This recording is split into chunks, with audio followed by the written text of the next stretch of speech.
May our Father, Messiah, and the Holy Spirit be with us. 2 Samuel chapter 1. After the death of Saul, when David had returned from defeating the Amalekites, David remained 2 days in Ziklag.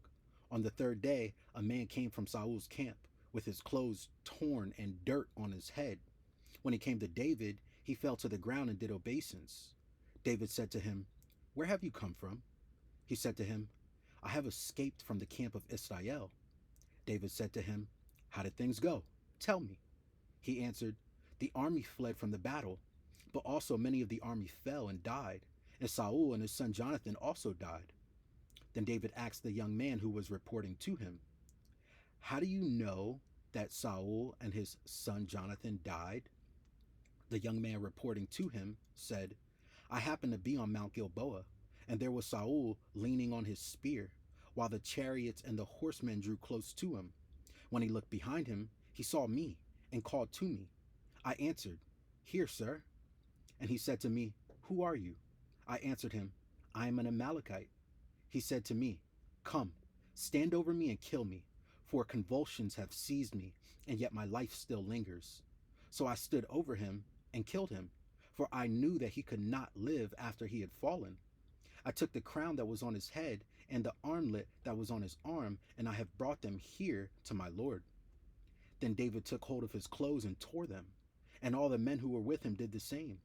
They mourned and wept and fasted until evening for Saul and for his son Jonathan, and for the army of our Father in heaven, and for the house of Israel, because they had fallen by the sword.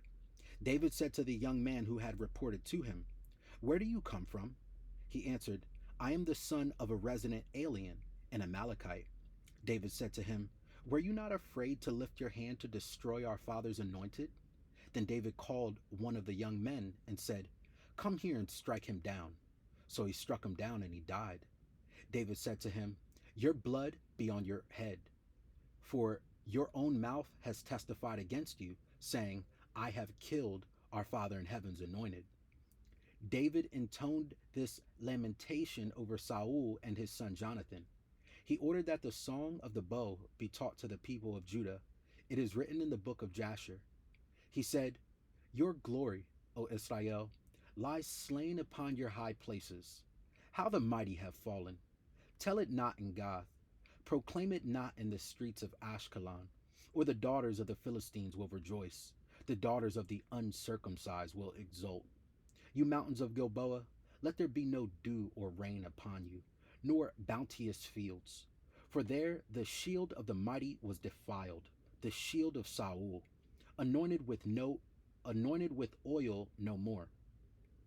From the blood of the slain, from the fat of the mighty, the bow of Jonathan did not turn back, nor the sword of Saul return empty. Saul and Jonathan, beloved and lovely, in life and in death they were not divided. They were swifter than eagles, they were stronger than lions. O daughters of Israel, weep over Saul, who clothed you with crimson and luxury, who put ornaments of gold on your apparel. How the mighty have fallen in the midst of the battle! Jonathan lies slain upon your high places. I am distressed for you, my brother Jonathan. Great beloved, you were to me. Your love to me was wonderful, passing the love of women. How the mighty have fallen, and the weapons of war perished.